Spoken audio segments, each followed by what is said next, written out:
La quirúrgica es completa. Básicamente hay una detención pues, del tránsito. Es una urgencia más frecuente de la patología abdominal. En emergencia se presentan 5 patologías: apendicitis, colecistitis aguda, obstrucción intestinal, y esta puede ser oncológica o no oncológica, y después se presentan hernias complicadas y finalmente una gama de patologías, ya por ejemplo una perforación intestinal, una hemorroide sangrante, una úlcera gástrica sangrante, etc., ¿no? Pero entonces esta es una de las patologías frecuentes a toda edad, ¿no? Su diagnóstico y tratamiento precoz es muy importante y probablemente es lo que va a guiar pues, el manejo de la obstrucción. Las principales causas de una obstrucción del intestino delgado son vías de adherencia posoperatorias. Sin embargo, aquí hay que hacer una aclaración. Posoperatorias significa que han pasado después, ¿no? En este caso, después de los 28 días, 28 a 30 días en el caso de patología aguda, y después de los 90 días en caso de patología crítica. ¿Ya? Entonces, cuando se presentan después de eso, entonces son las causas más frecuentes de vías de adherencia. Y le siguen las hernias complicadas. En el intestino delgado, las causas más frecuentes son tumores intraluminales, ¿no? Válvula de intestino y enfermedad inflamatoria intestinal. Entre los tumores, el que es mucho más frecuente son los linfomas intestinales primarios. Aquí tenemos las vías de adherencias, que son las más frecuentes, ¿no? Y muchas de ellas pueden resolverse por la laparoscopía, como están viendo aquí en estas imágenes, porque eso depende pues, de una conexión, una adherencia, una brida firme del víscero peritoneal. Las vísceroperitoneales son las más sencillas de manejar porque se hace la sección cuidadosa, obviamente, de esta brida y se resuelve el problema. Y las otras patologías, como cáncer de colon y fecaloma, se dan en pacientes ancianos. Fecaloma, cuando hay un paciente postrado, realmente que es usuario de medicación antiparkinsoniana, antidepresiva o anticonvulsivante, entonces esos pacientes desarrollan fecalomas. Y las otras son el cáncer de colon. Aquí tenemos un cáncer de colon derecho, ¿no? Con una imagen típica de corazón de manzana, ¿no? Donde hay una obstrucción concéntrica por un crecimiento tumoral dentro del lumen intestinal, ¿no? En este caso de colon. Este esquema lo saqué de una revisión reciente sobre el consenso de Boloña y aquí explican las causas más frecuentes de obstrucción intestinal en esta serie de casos, ¿no? Las más frecuentes son las adherencias, como mencionaba, ¿no? 56.7%. Le siguen las hernias, ¿no? De la pared abdominal, incisionales, parostomales o internas. Ven aquí. Después de ello están representadas las neoplasias, siendo carcinomatosis como primera causa, incluso antes que la neoplasia intestinal primaria, ¿no? La neoplasia intestinal primaria, como ya les dije, es más frecuente el linfoma. La formación de no adherencias, sino estricturas. Las estricturas no son, la vez pasada les expliqué, otra cosa que unas retracciones a partir de una úlcera. Generalmente se da en pacientes que tienen enfermedad de Crohn, diabetes o úlceras por otro tipo, ¿no? Infección por Yersinia o otro.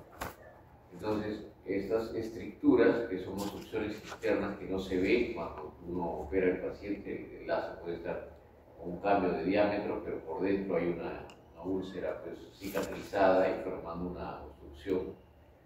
generalmente enfermedades inflamatorias y luego de la anastomosis intestinal.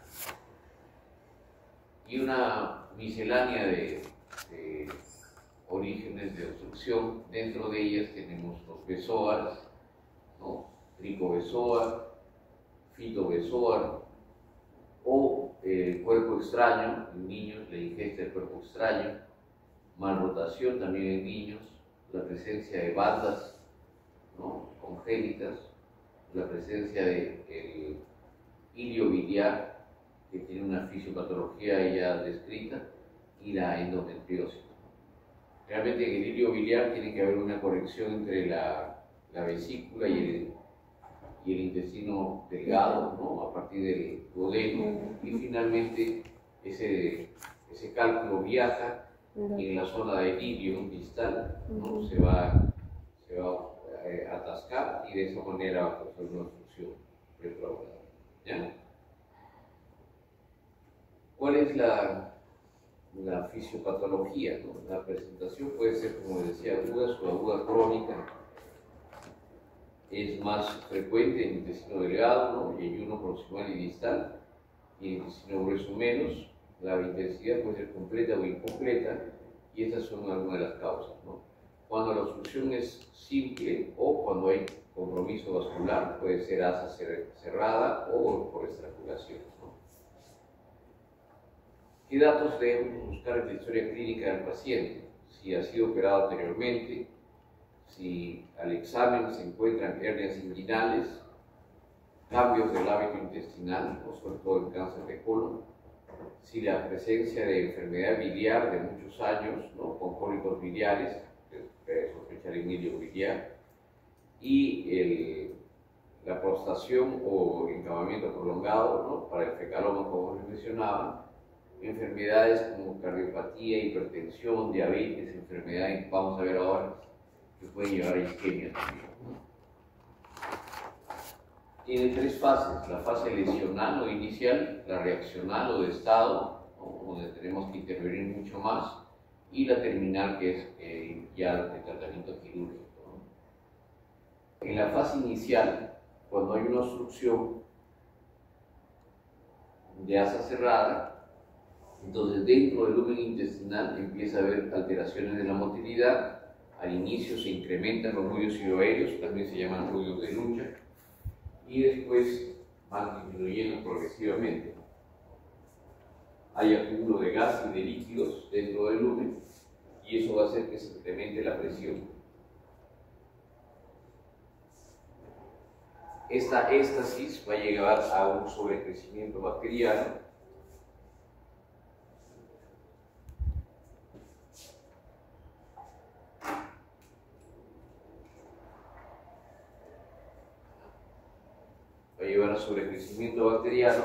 y finalmente a mecanismos infecciosos, ¿no? Por eso es que en algunos casos puede ocasionarse una translocación bacteriana. Esa es la razón de dar antibióticos en el caso de infección, de obstrucción.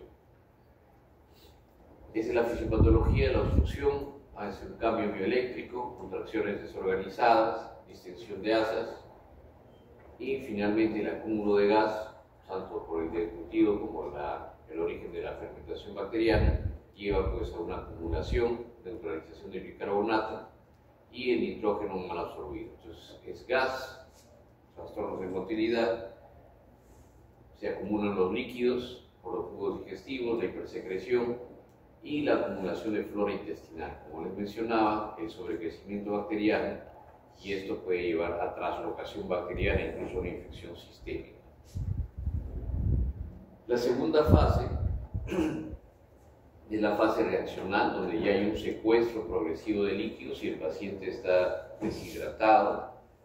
Ahí tenemos que intervenir con la hidratación, y el paciente puede presentar hipovolemia, así como trastornos severos hidroelectrolíticos, baja el sodio, el potasio, el cloro, desequilibrio ácido-base. Entonces lo que hay que hacer es tratar de que esta respuesta sea lo más inocuo posible, ¿no? Porque va a haber una respuesta adrenérgica, va a haber activación del sistema renina-angiotensina-aldosterona, y un incremento de la secreción de hormona antidiurética. Todo esto en respuesta a la hipovolemia.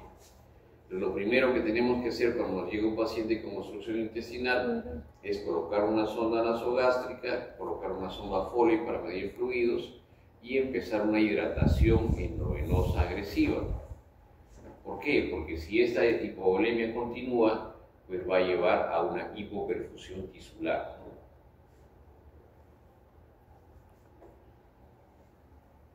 Cuando ya hay alteraciones de la circulación, ¿no? El paciente puede presentar un incremento de la presión intraluminal, agresión bacteriana, inflamación y un fracaso de la microcirculación. ¿Qué quiere decir? Que progresivamente los tejidos llevan menos sangre, tienen menos sangre y van a llevar a hipoxia, isquemia y gangrena. De hecho, uno de los elementos que nosotros tomamos como dentro del análisis decisional es si el paciente que está siendo observado por 6, 12 horas o 24 según el protocolo de consenso de Boloña que se realizó, ¿no? Si en ese transcurso el paciente presenta signos de isquemia intestinal, ¿como cuáles? Como hiperamilasemia, incremento del hematocrito, acidosis metabólica persistente con lactato elevado. Si presenta esos tres signos, entonces nosotros sospechamos que la obstrucción intestinal se está haciendo cada vez mayor y el paciente ya tiene compromiso vascular, que quiere decir que la obstrucción se está convirtiendo en una isquemia intestinal. Los intestinos ya no van a ser recuperables si siguen esa línea, por lo tanto, es el indicativo de una operación urgente. ¿Ya? Eso nos puede hacer cambiar el protocolo y también los tiempos. Y finalmente, la fase ya tardía de translocación bacteriana, ¿no? Con rotura de la barrera y la sepsis grave, ya una sepsis a partir de una falta de irrigación de la mucosa intestinal, por lo tanto invaden todos los gérmenes y causan una sepsis, ¿no? Y una bacteremia a partir de ello. Hipovolemia, sepsis y abdomen agudo peritoneal. Entonces más o menos va así, ¿no? Proliferación bacteriana, que es la parte infecciosa, liberación de endotoxinas, translocación bacteriana, aumento de la endotoxina circulante y generan radicales libres con cambios tisulares que ya dan más isquemia aún y finalmente pues hacen una infección sistémica, ¿no? La infección sistémica, ¿no? Puede llevar nuevamente a bacterias en contenido peritoneal, contenido fecaloideo intrusivo, signos de sufrimiento intestinal y luego una secreción fibrinosa, ¿no? Entonces, estos son los mecanismos infecciosos por los que debemos operar prontamente al paciente, ¿no? Y en la fase terminal o la tercera fase, ya estamos frente a todos los shocks, o sea, translocación con shock séptico, con bacteremia, shock hipovolémico por un incremento secuestro de volumen y ya no hemos hecho la compensación adecuada o la deuda de volumen es cada vez más alto, y la aparición de un síndrome de compartimiento abdominal. Cuando el abdomen se distiende bruscamente, ¿no? Secuestra volumen, edematiza el asa, entonces ese incremento de la presión intraabdominal, cuando llega a ser más de 20 a 25 milímetros de mercurio, entonces pasa a formar parte no solamente de hipertensión abdominal, sino recluta en la falla de ¿qué? Función cardíaca, función renal, función respiratoria, y eso es el síndrome compartimental abdominal, ¿no? Entonces, falla de riñón, el diafragma, por la función respiratoria, perdón, por el diafragma y el corazón. Entonces, estamos en una fase tardía.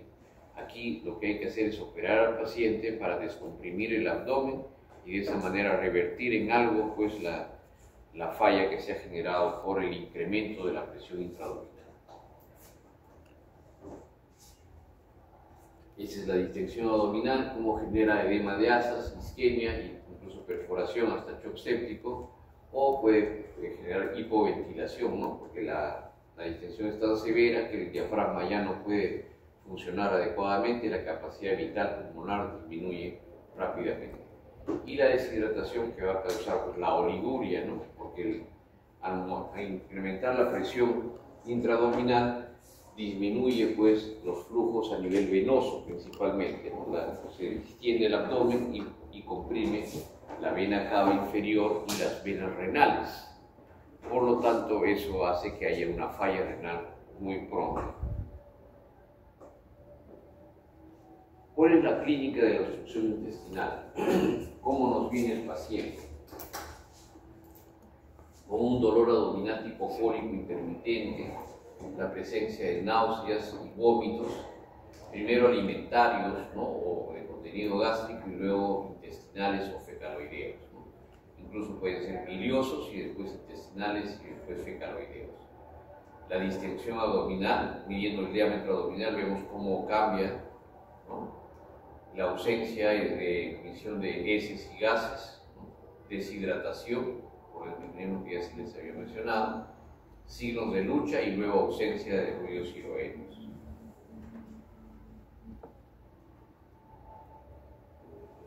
¿Cómo diferenciamos la obstrucción intestinal del ilio, ¿no? El ilio médico o por producto de medicación o enfermedades médicas?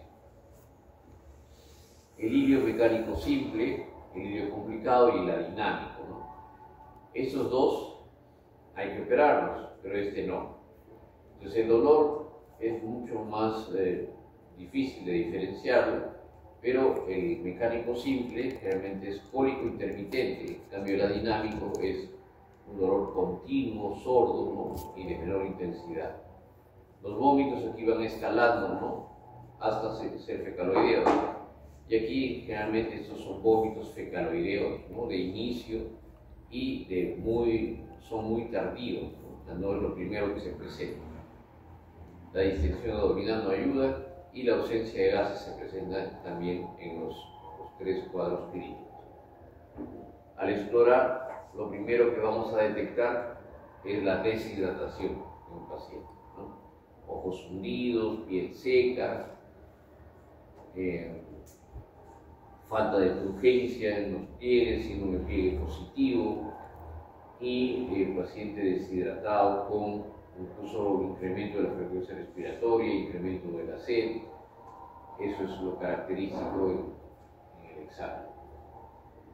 Y en el examen abdominal, importantísimo que ustedes vean la región inguinal para ver si es que hay hernias inguinales, femorales, también umbilicales, que pueden causar el atrapamiento de un intestino, una hernia atascada, encarcerada y finalmente una obstrucción complicada.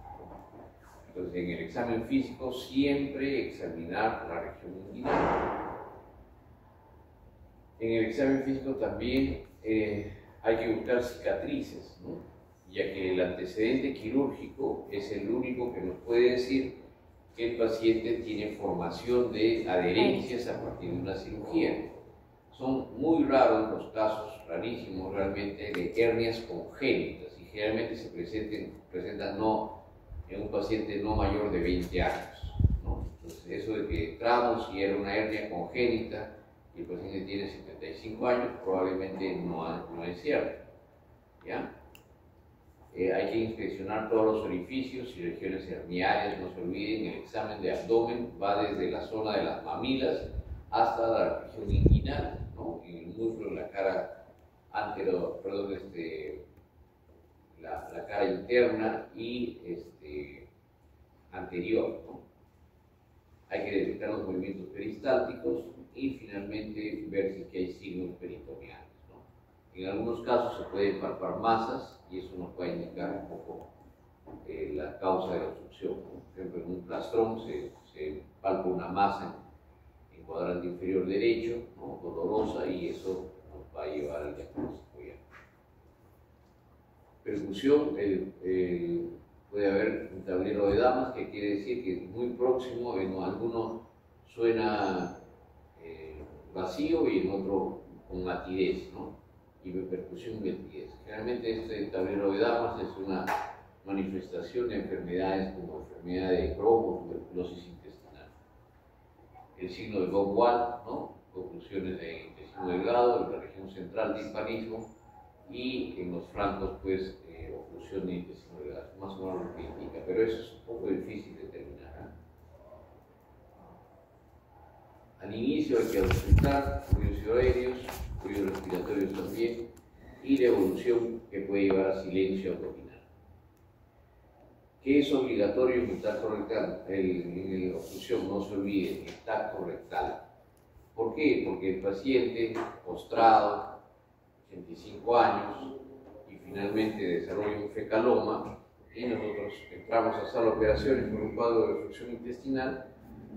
Finalmente hacemos la laparotomía, no encontramos ninguna obstrucción de intestino delgado, y lo que tenía era un fecaloma en la región rectal. Entonces, tienen de todas maneras, en el caso de obstrucción intestinal, hacerse el tacto rectal. También el mismo comportamiento puede darse si es que hay un cáncer de recto obstructivo. Entonces es importantísimo que sí se haga, pues, el tacto rectal en pacientes con obstrucción intestinal. Y hay que evitar llegar a eso, ¿no? A la estrangulación intestinal. Ya les dije cuáles son los signos, ¿no? Incremento de la amilasa, incremento del hematocrito y la acidosis metabólica descompensada con incremento del lactato, ¿no? Entonces, si es que ya las bridas ocasionan esto, ya no es recuperable muchas veces y tiene que hacerse la resección. Cambia totalmente el panorama cuando ya hay un compromiso intestinal. El diagnóstico puede ser establecido con imágenes, ¿no? Lo que se recomienda es una radiografía simple al ingreso para después hacer cada 6 horas más o menos, 6, 12 o 24 horas, de acuerdo a la evolución del paciente. ¿Qué signos vamos a encontrar? Ahora lo vamos a ver. Y el intestino delgado, pues hay una localización central y las válvulas conviventes, es lo que tenemos que ver. En el colon, pues zonas lateralizadas y la parte superior del abdomen puede estar comprometida. En intestino delgado hay formación de niveles hidroaéreos, eso es lo más patognomónico, distensión del asa sí, pero los niveles hidroaéreos pueden indicar con mayor precisión la obstrucción intestinal, la presencia de líquido libre en cavidad en algunos casos, ¿no? Y la disposición en escaleras de las asas dilatadas, también en collar de cuello. Miren, aquí hay una radiografía.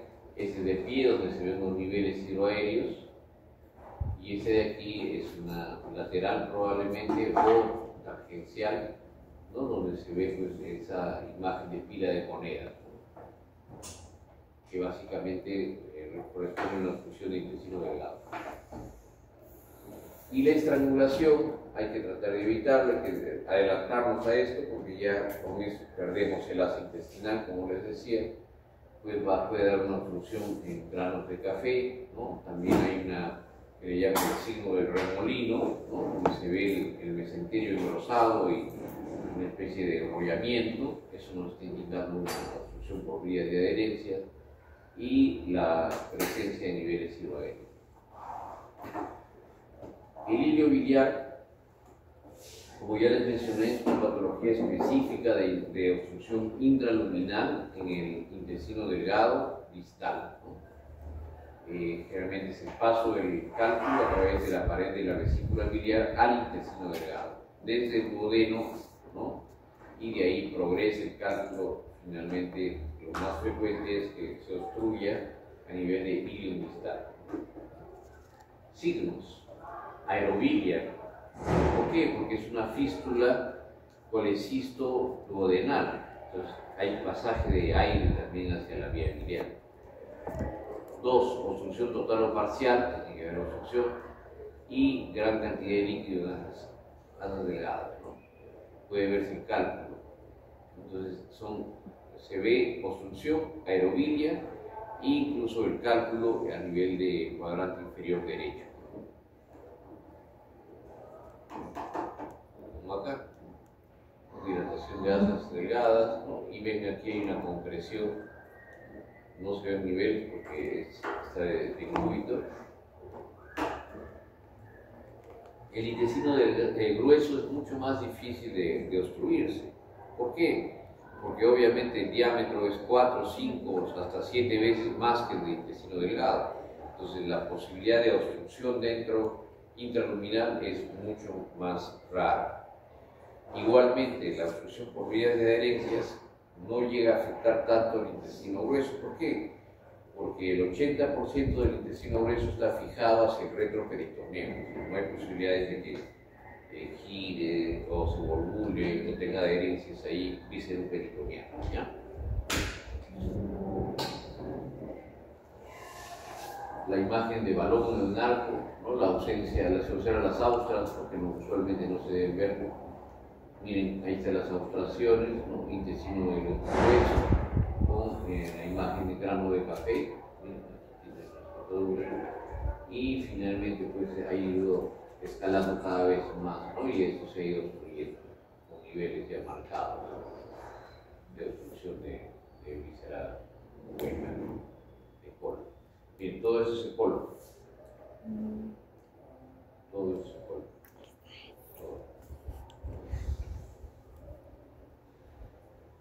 Y el bólulo de sigmoide ya lo hablamos en la clase pasada, ¿no? Pero más o menos esta es la ubicación del bólulo, ¿no? Hay una mesenteritis, gira el bólulo en sentido horario o antihorario, ¿no? Tratando de vencer la obstrucción parcial del peristatismo, y en ese afán probablemente gira hacia un solo sentido y el paciente pues presenta esta imagen de grano de café y un bólulo de sigmoide. Ya saben cuándo operar, cuándo no operar, cuándo se reingresa, sale,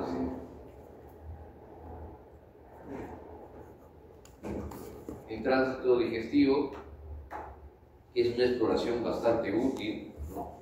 Si ustedes quieren evaluar la magnitud de la obstrucción, sobre todo del intestino delgado, la radiografía contrastada, ¿no? Serie radiográfica superior del tracto gastrointestinal o incluso el tránsito intestinal que le dan la sustancia de contraste y vas viendo durante horas y observando cómo se comporta, nos puede dar el diagnóstico y también puede tener alguna función terapéutica, porque el contraste hidrosoluble, por alguna razón, al ingresar dentro del lumen intestinal, jala agua, ¿no? Y entonces hace que el paciente pierda el agua del intracelular y finalmente se hidrate el lumen dentro del intestino y pueda pues resolverse la obstrucción. Algunos inconvenientes son la nasoentérica, presencia continua de un radiólogo y oclusión completa, ¿no? Con acumulación del contraste. Son consideraciones por las cuales muchas veces no se hace pues, el tránsito intestinal, ¿ya? Este es un tránsito intestinal. Ya usamos muy poco bario, generalmente usamos contraste hidrosoluble. Y también les puede dar imágenes como en esta, por ejemplo, que es casi una colostomía virtual, que es una imagen a doble contraste. Miren cómo dibuja pues esa característica del corazón de manzana, ¿no? Característica del cáncer de colon. La ecografía no nos ayuda mucho, pues, ¿por qué? Porque hay mucho gas, mucha distensión, pues no es un buen transmisor de ondas de ultrasonido. La tomografía sí probablemente es el método de elección para valorar una obstrucción intestinal en todos sus aspectos. Por ejemplo, un paciente anciano de 85 años pensando que puede haber una tumoración neoplásica. En un paciente con la presencia de hernias, ¿no? Nos va a decir cuál es el contenido del saco y por qué se está obstruyendo. Y así, o sea, tiene muchas ventajas el uso de la tomografía, ¿ya? En obstrucción intestinal. El consenso de Boloña dice en qué momento debemos utilizar la tomografía. Aquí, por ejemplo, nos está indicando que hay una obstrucción, ¿no? Miren, las están todas dilatadas y algo debe estar, una adherencia o, sí, más que una adherencia, puede ser una brida a ese nivel tan alto.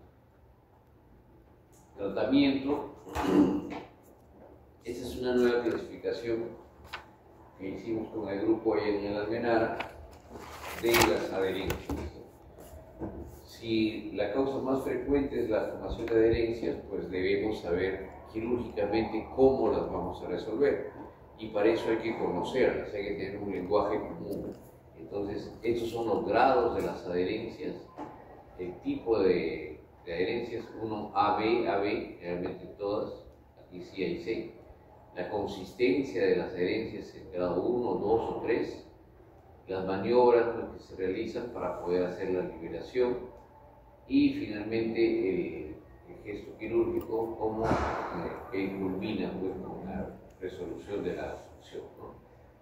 Antes se utilizaba pues, solamente disección roma, bisturí, ¿no? Semiroma o utilizar líquidos, ¿no?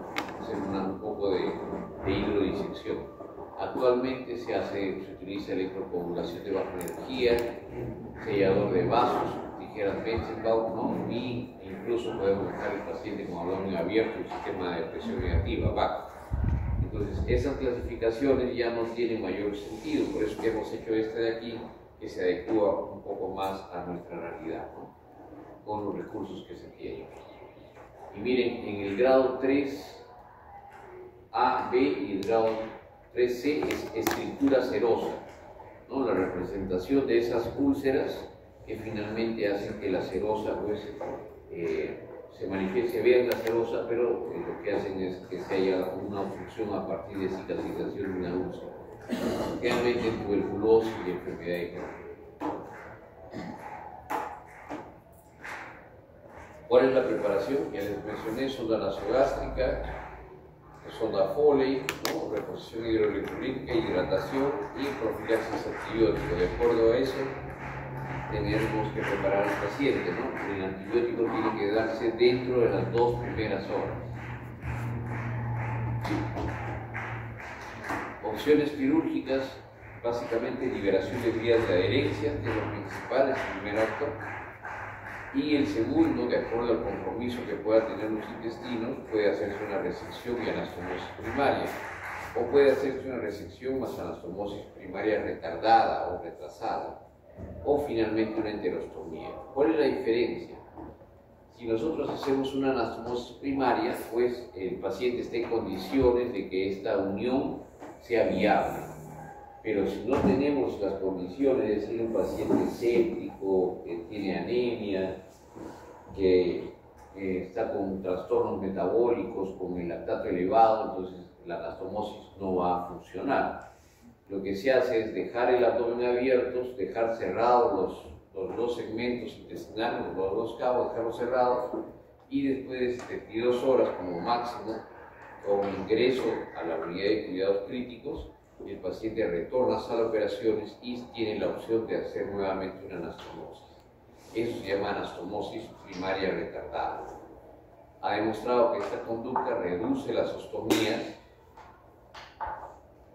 ¿no? Y da una opción más de tratamiento en los pacientes que podrían tener una obstrucción cada vez más compleja. El tratamiento quirúrgico, sección de las adherencias, ¿no? Y evitar el traumatismo de la serosa. Porque lo peor que te puede pasar es que entras con una obstrucción por vías de adherencias, estás liberando las vías y lesionas el intestino. ¿Por qué es lo peor que te puede pasar? Porque obviamente en ese momento o lo coses o haces una resección y anastomosis, pero la obstrucción no ha sido completamente resuelta. Entonces la obstrucción va a condicionar a un incremento retrógrado de volumen y incremento de la presión intraluminal, y si ahí hay algo que cuidar, eso se pierde completamente. Entonces hay que tener mucho cuidado en la evolución y el tratamiento que vamos a ofrecer a los pacientes. Cirugía laparoscópica sí se puede hacer, ¿no? De hecho disminuye el riesgo de nuevas adherencias porque hay menor manipuleo, ¿no? Sin embargo, tiene que hacerse en casos seleccionados. ¿Por qué? Porque si el paciente está muy distendido, entonces no vas a poder hacer un neumoperitoneo seguro y hay la posibilidad de que lesiones los intestinos. Entonces, solamente en casos seleccionados podemos decir que se pueda hacer la laparoscopía.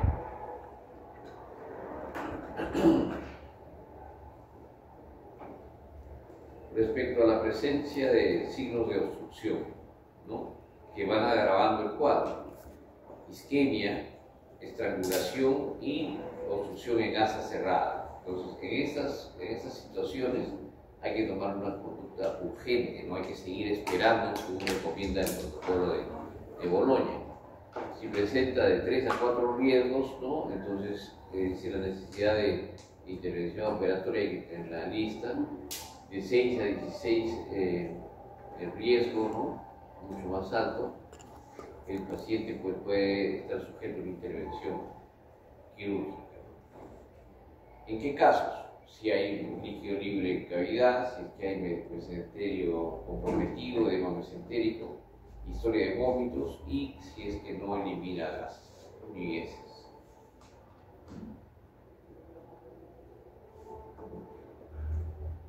Esa es una comparación entre la laparoscopía versus cirugía abierta, ¿no? Y aquí se demuestra pues, que la laparoscopía tiene ventajas en reducir los tiempos operatorios, ¿no? Sin embargo, el tiempo de estancia hospitalaria siempre es más prolongado por la comorbilidad que se lleva. El manejo no operatorio puede darse, pero hay que tener mucho cuidado pues, de evitar la isquemia y usualmente el paciente tiene que ser soportado con nutrición parenteral. No le podemos dar vía oral ni tampoco sonda para nutrición enteral, entonces debemos darle nutrición parenteral. Va a depender mucho del tipo de hospital, ¿no? Que tenga la logística para poder soportar este tratamiento, ¿ya?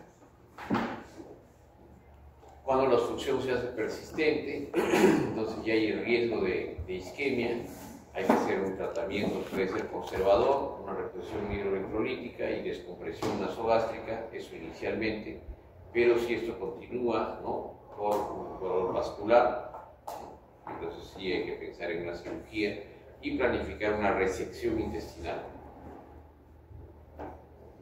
La obstrucción postoperatoria es uno de los cuadros más difíciles de tratar porque la identificación no es sencilla. El paciente está postoperado y tiene herida operatoria, tiene drenes, ¿no? Por lo tanto no va a ser tan sencillo saber de dónde es el dolor y como cuando no había sido operado, ¿no? Esa es una de las características. Lo otro que pueden deberse a una hernias, pero también pueden deberse a dehiscencias. Entonces, el paciente está con ilio, con obstrucción postoperatoria, pero lo que tiene en realidad no es una brida, porque es muy precoz para la formación de bridas, sino lo que tiene es patología previa, ¿no? Lesional, o el paciente está isquemizando. Entonces, ahí sí tenemos que entrar a operar. Lo otro es que puede haber una dehiscencia de anastomosis y lo que hace el organismo es bloquearla. En su afán de bloquear esta filtración o por la dehiscencia de anastomosis, se apelotonan las asas ahí y causa una obstrucción intestinal. Entonces, la obstrucción intestinal postoperatoria sí es a considerar, ¿no? Uno de los problemas que son difíciles de diagnóstico. No tenemos clínica y la fisiopatología va por isquemias o dehiscencias.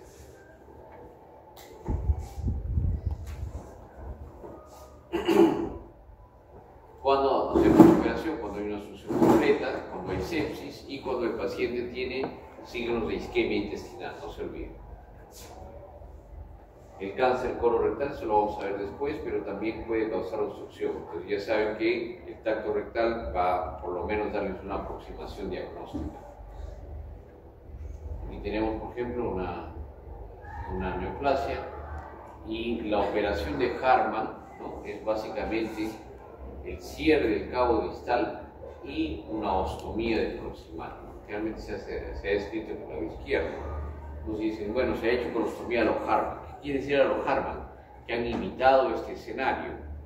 Pero básicamente el procedimiento de Hartmann se ha diseñado para cáncer colorectal, no para todo el resto de las cirugías. La intervención de Hartmann, pues resección primaria más anastomosis en segundo tiempo puede darse o una colectomía subtotal. Siempre hay que valorar el caso de neoplasia, la posibilidad de que haya metástasis. El vólulo, que ya se les había comentado, en qué casos hacemos una sigmoidectomía, una reconstrucción, una colectomía o simplemente desvolvulación, ¿no? El colon generalmente que se obstruye y se volvula es el sigmoides, pero también puede presentarse en el ciego y en el colon transverso, en esa frecuencia. Siempre el sigmoides mucho más y le sigue pues el ciego y el transverso, ¿no? Que son las áreas más o menos móviles del colon. Aquí tenemos algo de la patología, divertículos intestinales, vólvulo de intestino delgado, generalmente condicionado a tres cosas: a obstrucciones, ¿no? Adherencias, a la presencia de tumores intraluminales o a enfermedad inflamatoria. Entonces eso va a hacer que pueda formularse. Y la intussuscepción, que es una condición muy compleja, rara también, que lo que hace es un tumor, pues arrastra el intestino y se hace como se remangara, ¿no? Causa obstrucción intestinal. Es la obstrucción mecánica del transverso y del sigma, de los sigmoides. Y usualmente este es el manejo, ¿no? Hay que esperar, manejo no operatorio hasta por 72 horas como máximo. En eso lo que hay que hacer es un estudio por gastrografina o contraste yodado, ¿no? Si es que el contraste llega al colon, pues ya no hay mayor cosa, se ha resuelto, pero si no, hay que esperar otra vez. A veces recomiendan repetir nuevamente el examen y máximo 3 días, pues alertar sobre probables complicaciones, ¿no? No se olviden que ese intestino puede isquemizarse y ahí va a ir luego la perforación y la resección de nuestra parte y vamos a tener un caso mucho más complejo. Para cirugía laparoscópica tiene que ser un paciente estable hemodinámicamente y con signos clínicos de la misma, ¿no? Además, el cirujano debe haber hecho por lo menos 50 laparoscopías selectivas de manera exitosa. No es tan sencillo el abordaje laparoscópico de una obstrucción. Tienen que hacerse no por el ombligo, sino mucho más arriba, y manejar una óptica nublada y sistemas de laparoscopía de avanzada. La tomografía es un elemento esencial para el diagnóstico de obstrucciones intestinales, sobre todo debido a causas diferentes de las vías y adherencias. ¿Por qué? Porque puede mostrarnos edema de asa o una enfermedad inflamatoria, puede mostrarnos mesenteritis retráctil con volvulación, puede mostrarnos tumores, ¿no? Y eso cambia completamente el diagnóstico, ¿ya? Listo. ¿Alguna pregunta sobre obstrucción?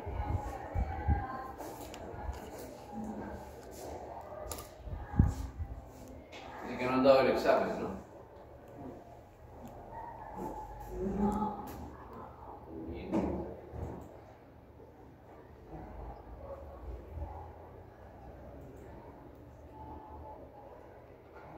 Vamos a hablar de isquemia intestinal.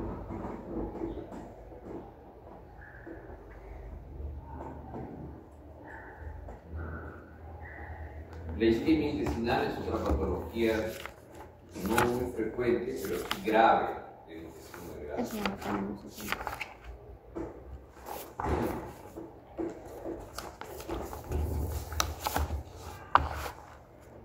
Se define como a la pérdida súbita de la circulación arterial o venosa en los intestinos. ¿Ya? Y esto pues hace que no se cubra la demanda de los primeros. ¿Todo bien? ¿Sí? ¿Todo bien? No se duerma, ¿no? Me da contagiar. Como cuando estás manejando tu carro y no puedes pestañear, sino que te estrellas, ¿no? Bueno, entonces aquí el gran problema es la disminución del flujo sanguíneo y no cubre la demanda de oxígeno de los intestinos. El intestino es uno de los órganos que que puede vivir con menos oxígeno, el que más resiste. Por lo tanto, si es que pese a esa resistencia que tiene de déficit de oxígeno, el paciente llega a comprometerse, ¿no? Sistémicamente, es muy grave. Y eso lo vamos a ver ahora. ¿Cuál es la etiopatogenia? generalmente ven la circulación mesentérica es 35% del gasto cardíaco. Cuando el gasto cardíaco, la circulación esplácnica es mayor en los intestinos. ¿En qué momento? A ver, ¿cómo ustedes?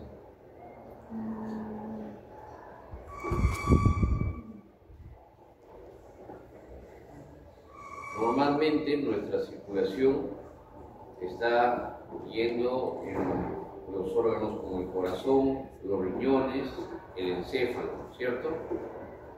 Pero en algún momento priorizan la circulación en los intestinos. ¿En qué momento? ¿Ah? Sí, dilo. Cuando comes. Al momento de comer se redistribuye la circulación y por eso es que nos da un poco de sueño, letargo, ¿no? La denominada marea alcalina. ¿Por qué? Porque hay mayor absorción de nutrientes, ¿no? Hay cambio de pH y la circulación cerebral, así como la cardíaca, disminuye para poder darle preferencia a los intestinos. Cuando hay una deficiencia de circulación a nivel de los intestinos, entonces ya empiezan a darse una serie de trastornos. Miren, los intestinos pueden tolerar disminución de hasta 75% de su circulación por 12 horas y luego de ello empiezan a presentar necrosis rápidamente. Entonces es muy resistente, pero ya cuando claudica sus mecanismos compensadores, muy rápidamente se deteriora y puede necrosarse y perder ese intestino. ¿Cuáles son las causas de isquemia intestinal? Básicamente son dos grupos, oclusiva y no oclusiva. Vamos por lo segundo. La no oclusiva, que quiere decir que no hay ningún trombo ni un émbolo que esté disminuyendo la circulación sanguínea en el intestino.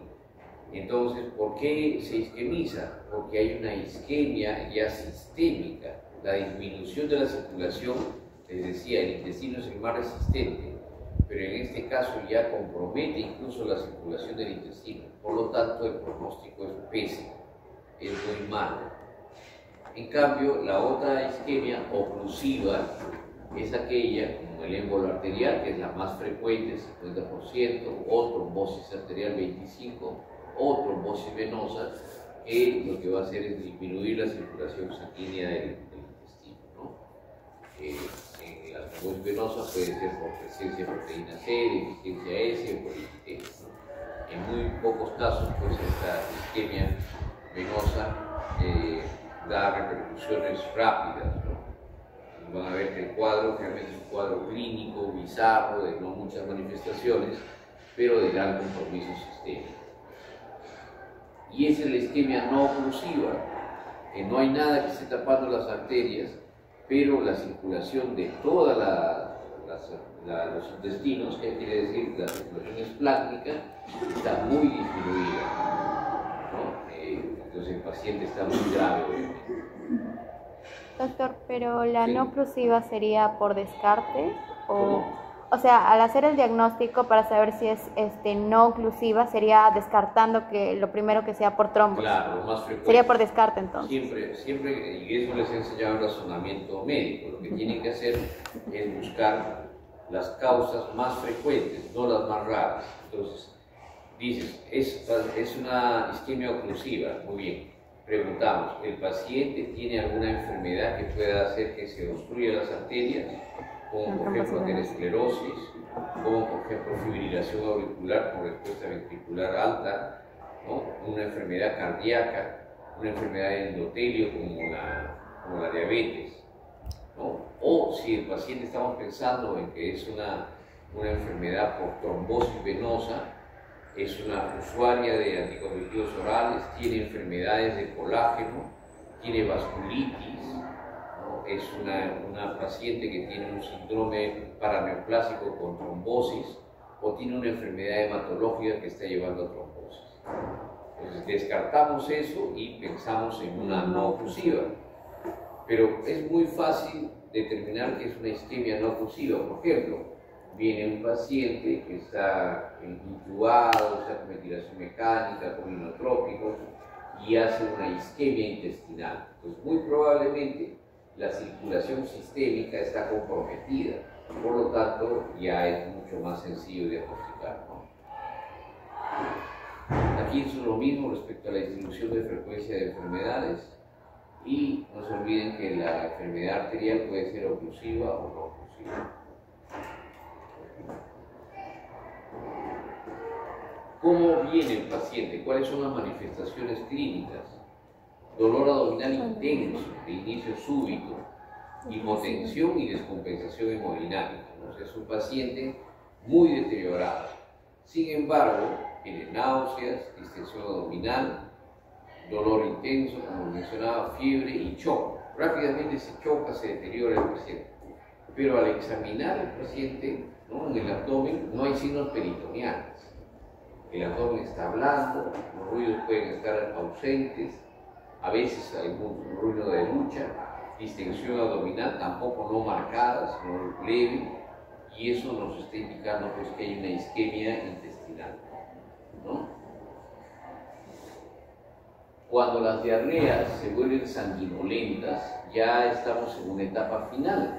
¿Por qué? Porque quiere decir que ha habido isquemia de la mucosa del intestino y ya empieza pues, a sangrar, ¿no? Entonces ahí sí las diarreas ya nos están indicando un estadio tardío muy avanzado de la isquemia intestinal. Aquí están los factores de riesgo de cada una de las patologías: para enfermedad embólica, para trombosis arterial, para enfermedad no oclusiva y para trombosis venosa, ¿no? Entonces, cada una de ellas tiene características importantes. Para la trombosis venosa, como les mencionaba, puede haber síndrome de hipercoagulabilidad, policitemia, ¿no?, insuficiencia cardíaca derecha y también hepatosplenomegalia o malignidad, ¿no? Cada uno de ellos tiene un tratamiento diferencial. Entonces el diagnóstico se establece por alguna característica de insuficiencia vascular y una injuria intestinal manifiesta, ¿no? Dolor, el lactato atrepado, la amilasa está en 500, ¿no? Entonces eso nos está indicando pues, que hay un compromiso vascular, ¿no?, insuficiencia vascular, y eso está generando una isquemia.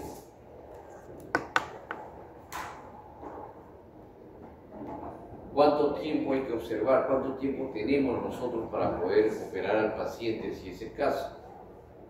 El tratamiento conservador no debe ser mayor de 4 horas, ¿no? El diagnóstico de rutina 2 horas y finalmente nosotros vamos y evaluamos el caso y si consideramos necesario lo operamos ya de una vez o si no le damos un intervalo de 6 horas para que el paciente mejore un poco, ¿no?, y ya se decida el tratamiento quirúrgico. Generalmente cuando el paciente ya dura más de 72 horas sin cambio o alteraciones de sus signos, podríamos estar frente a una sepsis.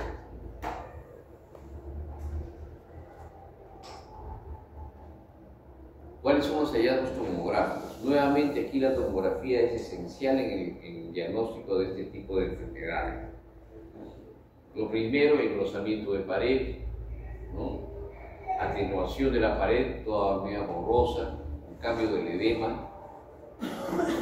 La presencia de neumatosis intestinal es un signo tardío, ¿no?, que quiere decir que ha habido isquemia y que los gérmenes, sobre todo anaerobios, han invadido la pared intestinal y han producido gas.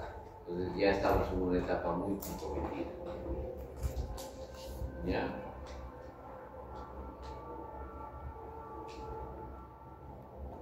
La neumatosis, pues, es la infiltración de la pared, la presencia de trombos o émbolos. La tomografía tiene alta sensibilidad y un excelente valor predictivo negativo. O sea, la posibilidad de que te equivoques es casi nula. En una tomografía puedes diagnosticar más del 50% y a veces hasta 60-80% de las enfermedades digestivas. Entonces aquí están los patrones, ¿no? Miren cómo es el incremento de la pared, y también se va notando, y aquí hay infiltración de aire a nivel de la pared.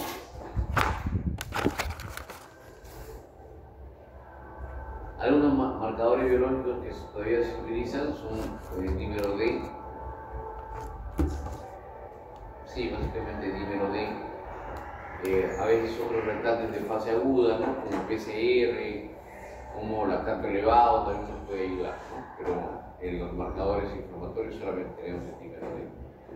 Puede prestar hipotermia, gamma-glutamil y lo que se llama la proteína de ácidos grasos perdedora la proteína de ácidos grasos intestinales, ¿no? Son algunos marcadores de enfermedad intestinal.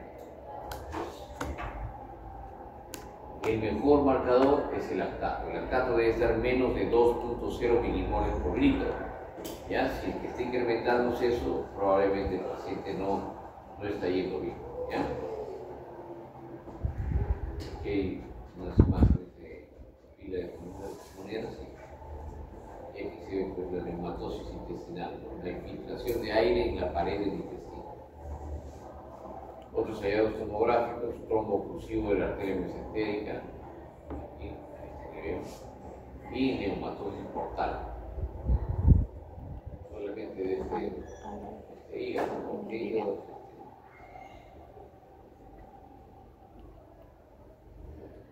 Es el segmento 4 más o menos, ¿no? El compromiso de esta zona.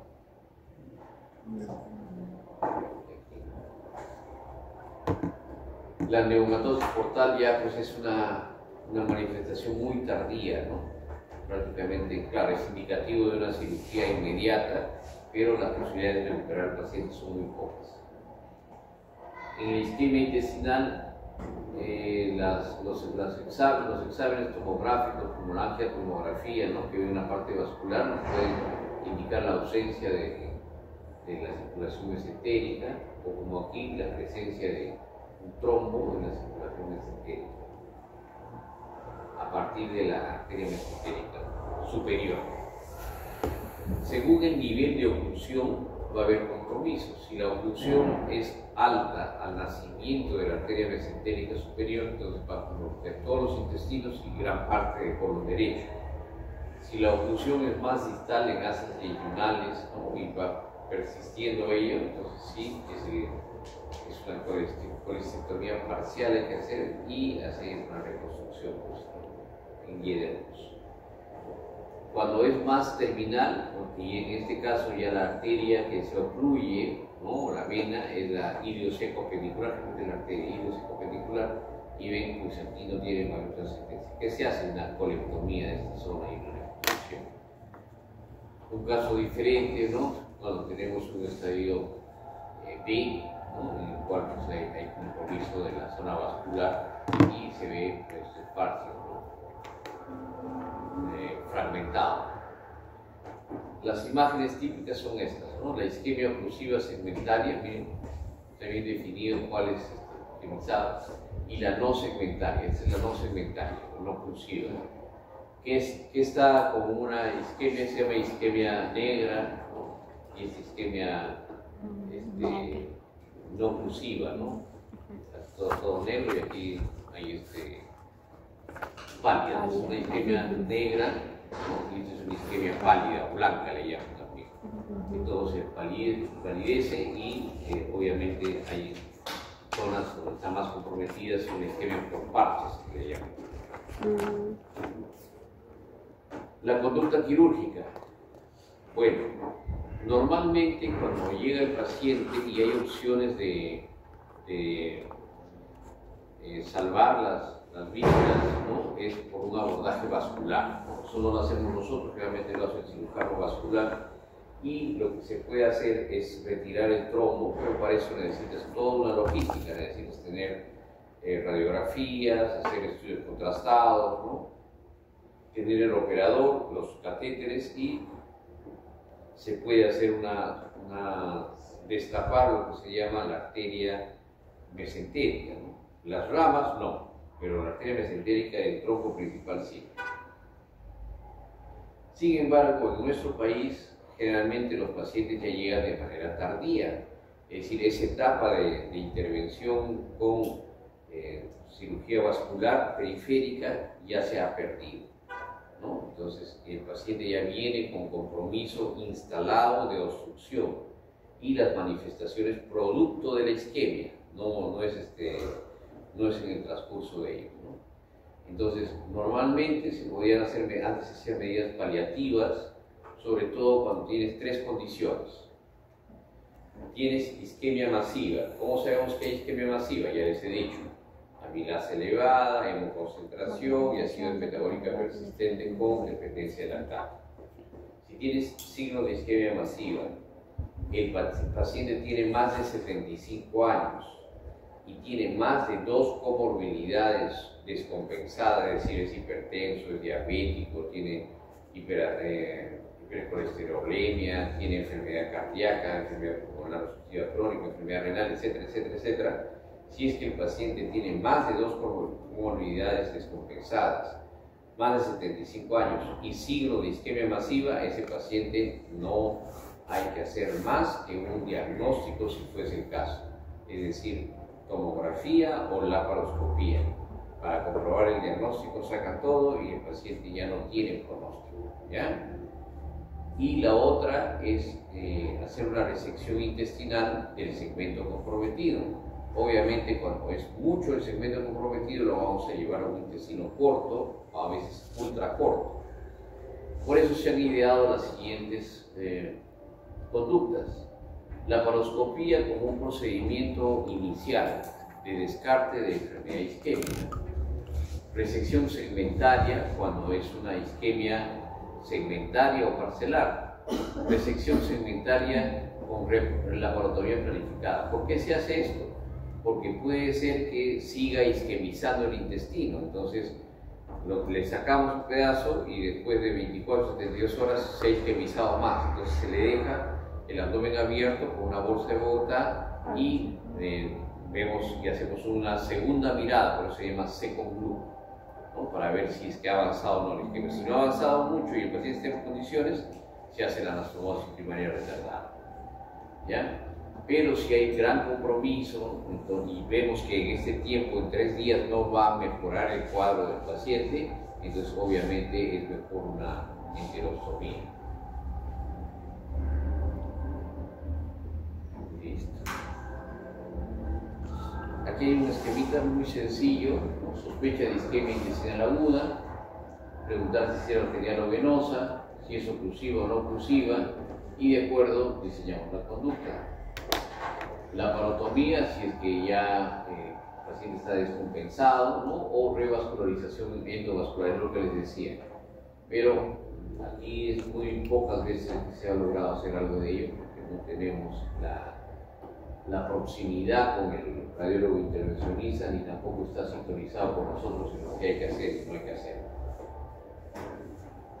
Si hace la laparotomía, puede ser la remoción de los coágulos o generalmente lo que hace es la resección del intestino, ¿no? Midiendo pues para tener una idea del pronóstico, midiendo la longitud que hay hasta el ligamento de Trench o hasta la válvula ileocecal.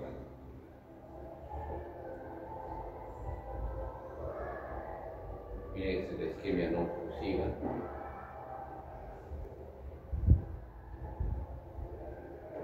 Nosotros hicimos una pequeña publicación donde decía esto, ¿no? Del open and close al damage control, ¿no? Eso es el abre y cierre. Cuando había una isquemia severa, abrías, todo negro, cerrabas y listo, no hay más que hacer. Pero hemos pasado del open and close, el abrir y cerrar, al damage control. ¿Qué es el damage control? Es básicamente abrir, es una isquemia masiva, pero el paciente no reúne las condiciones que les he dicho, entonces le hacen la resección, no hacen la anastomosis en ese momento, le dan una opción en 72 horas para reingresar a sala de operaciones, y si están en buenas condiciones, tanto el paciente como las heces intestinales, se hace la anastomosis. Entonces hemos cambiado de abrir y cerrar y no hacer más nada a un damage control, que es una cirugía de control de daños que ha tenido muy buen resultado con la anastomosis primaria retardada. Algunos puntos críticos, ¿no? El manejo por vía laparotómica es el estándar, ¿no? No hay que hacer incisiones dirigidas. Podemos utilizar control de daños, la laparotomía con revascularización y la laparotomía estándar con resección o derivación.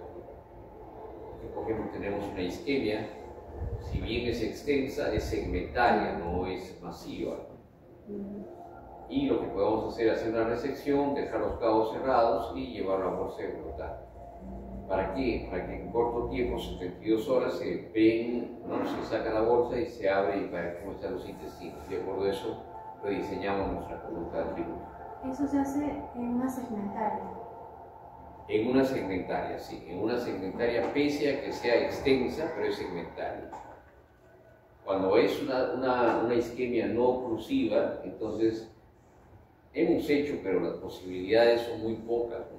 Por ejemplo, hemos dejado 15 centímetros de yeyuno y solamente colon transverso.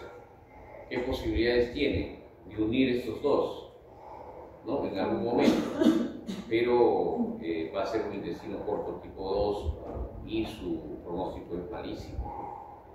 Entonces tenemos una niña de 17 años que hizo una isquemia intestinal por síndrome antifosfolipídico y es de la selva central. En Chachamayo lo operaron, hicieron una resección masiva y finalmente nosotros la reconstruimos, ¿no? Hemos hecho una anastomosis duodeno-colónica y la paciente es la única paciente que estamos tratando de que entre en lista de espera para trasplante, ¿no? Porque no tiene pronóstico. Ella vino, estaba con su mochilita, ¿no? Estaba yendo al colegio, todo, pero obviamente 16 años, ahora ya tiene 17, 18, que se ha ido deteriorando cada vez más, ¿no? Entonces, en esos casos, otro paciente que hemos tenido también de isquemia masiva, que le quedó 40 centímetros de yeyuno y colon transverso, porque ese es el territorio que coge la mesentérica. Se hizo una anastomosis, pero el paciente hizo una isquemia, si bien segmentaria, era masiva por un problema cardíaco. Lo operamos de las válvulas, se hizo el cambio valvular, ¿no? Instalación valvular de tanto la mitral como la cuspidia, pero la mitral y la aórtica, pero el paciente luego volvió a hacer una trombosis, ¿no? Una embolia y trombosis cerebral. Y bueno, pues se fue complicando cada vez más y finalmente lo perdimos. Entonces sí se puede hacer, pero también hay que evaluar riesgo-beneficio, ¿no? Y en muchos casos sí se pueden salir con intestino corto. Tenemos intestinos cortos de 46 centímetros, ¿no? Pero en algunos casos no pueden salir, ¿no?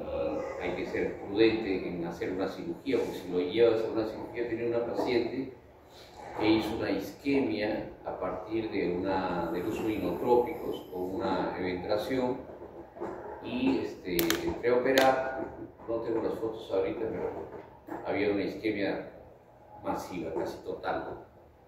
Entonces, dos comorbilidades, el paciente era renal, cardíaca, se arregló. Pero los intensivistas dijeron no, creo que hay que darle chance.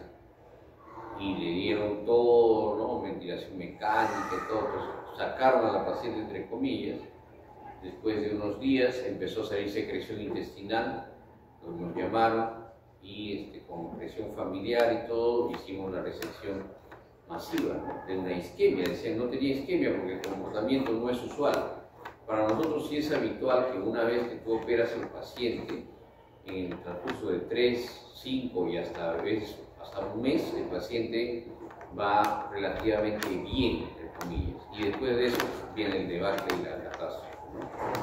Entonces se le hizo la resección intestinal, quedó casi 1 metro arriba y 30 abajo, pero la paciente diabética y con todo ello se hizo control de daños. Luego se hizo la anastomosis, funcionó, pero más o menos casi al mes desarrolló una fístula intestinal y a la semana una infección de sitio de catéter venoso central, una bacteremia y se murió la paciente. Sí, pues hay casos en los cuales se puede hacer algo, pero otros que no, ¿ya? El manejo quirúrgico, siempre la laparotomía, nunca incisiones dirigidas. El objetivo es restablecer la circulación mesentérica si tiene cerebrovascular, obviamente al lado, resección de todo lo que no es viable y pues preservar lo máximo que se pueda de intestino viable, ¿no? Porque eso nos va a servir para la rehabilitación. Puede hacerse cirugía de control de daños, ¿no? Cirugía, laparotomía y revascularización, y laparotomía estándar por resección, ¿no? O derivación, o sea, ostomía. La isquemia también se le llama la no oclusiva, se le llama no sectorial, y es la oclusiva sectorial o segmentaria, ¿no? ¿Ya? Vamos a ver si se hace el laparoscópico o no. Como les decía, la laparoscopía nos sirve para tipificar, ¿no? Tenemos signos de isquemia masiva, entonces antes de hacer una laparotomía, mejor, si lo resiste el paciente, hacer laparoscopía, pues mínimamente invasiva, y vamos a obtener un buen diagnóstico, al menos visual, ¿no? Del compromiso. Entonces, de acuerdo a ello, vemos si es que es una isquemia difusa, aquí solamente cuidados paliativos, bajo los criterios que ya les mencioné, y si es una isquemia sigmoidea o parcial, resolución y un second look, volver a ver, ¿no? Volver a entrar en 72 horas para ver cómo está yendo el paciente y el intestino. Puntos críticos del manejo, pues no ha habido grandes cambios, ¿no? En el manejo endovascular, y generalmente en nuestro país llegan tardísimo. Hay una implementación progresiva, ¿no? Y la mortalidad significativa ha ido disminuyendo. Cuando empezamos a trabajar en la unidad de fallas, teníamos una mortalidad de más del 50%, ¿no? Actualmente tenemos una mortalidad que bajó a 9.5% hace 5 años, y ahora tenemos una mortalidad que solamente es 4%. Se puede lograr eso, pero obviamente hay que hacer un manejo y un abordaje ordenado. Aquí sospecha de isquemia, ¿no? Ver si hay hipovolemia, gigo de sangre, etcétera, etcétera. Ver otros diagnósticos que pueden estar llevando a esta misma presentación.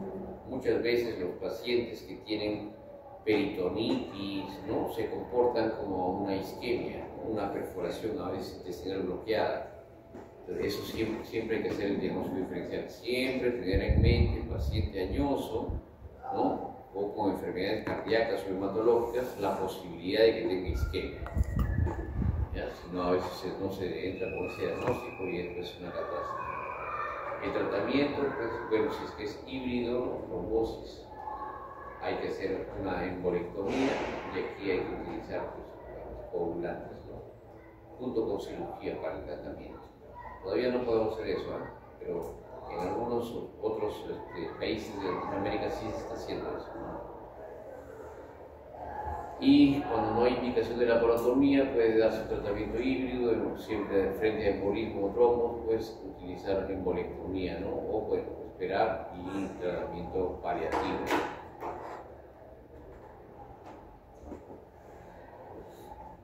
Cuando tenemos isquemia, interviene desde el médico de emergencias, del salón de emergencias, el anestesiólogo, el residente, el cirujano general y el cirujano vascular. Cada uno de ellos tiene una tarea.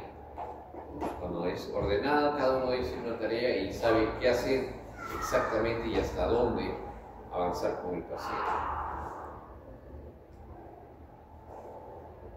Estas son las estadísticas que tenemos, ¿no? Esto ha salido del 2021 de la revista del trauma y cuidados críticos. Y miren cómo ha ido modificándose antes y después, ¿no? De intervenciones. ¿No? Es un conjunto de intervenciones que han llamado caja de herramientas que nos ayudan a mejorar, pues, el diagnóstico, ¿no? Hacerlo más precoz, y el tratamiento según las indicaciones que les hemos mencionado, la mascota, etc. Antes 74% y ahora 94%, ¿no? Se tiene más posibilidades de tomografía. A las 7 horas demoraba esto, ahora que son 3 horas. 68% se lograba revascularización, ahora 84% se está logrando revascularización. Una mortalidad de 51%, como les decía, nosotros tenemos 50.5% de mortalidad. Aquí tienen 51%. Y después, obviamente, de todas las intervenciones, aquí mencionan 25%, pero nos hemos llegado incluso hasta 9.5%. Entonces sí se puede hacer, pero eso tiene que ser muy ordenado.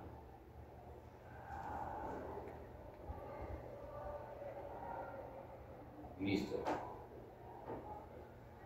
¿Alguna pregunta de isquemia intestinal? Doctor, una pregunta. Si un paciente está estable, ¿optaría por hacer una cirugía vascular periférica o una laparoscópica? Está estable. ¿Ya? ¿En qué caso haría la cirugía vascular y en qué Yo le caso? haría primero un angiotema, ¿no? Y si hago un mapeo de las arterias, si es que encuentro que hay un trombo, ¿no?, que está obstruyendo parcialmente la arteria mesentérica, entonces hacemos la intervención vascular. Pero si hago el angiotema y ya hay compromiso de todo, tiene una instrucción completa y tiene más de 6 horas, ya no vas a hacer más nada. Se ha utilizado también la inyección de papaverina, ¿no?, de anticoagulantes como warfarina, dosis altas, pero la verdad es que no tienen mayor resultado, ¿no? Entonces la única es la endotectomía, que es sacar el émbolo, ¿no?, de manera vascular, y la otra es la cirugía, la resección. Y compromete toda la resección, ¿no? Con la protomía. ¿Y cuándo se sana? Ya, descansamos un ratito. Para tipificar antes de realizar la laparotomía, pero si tu paciente es estable. O sea, si tu paciente lo va a resistir. Pero en este caso es que no es una no oclusiva. Y ellos hablaban de una segmentaria. Ya. Y vamos a ver 3 patologías. Descansamos como 5 minutos.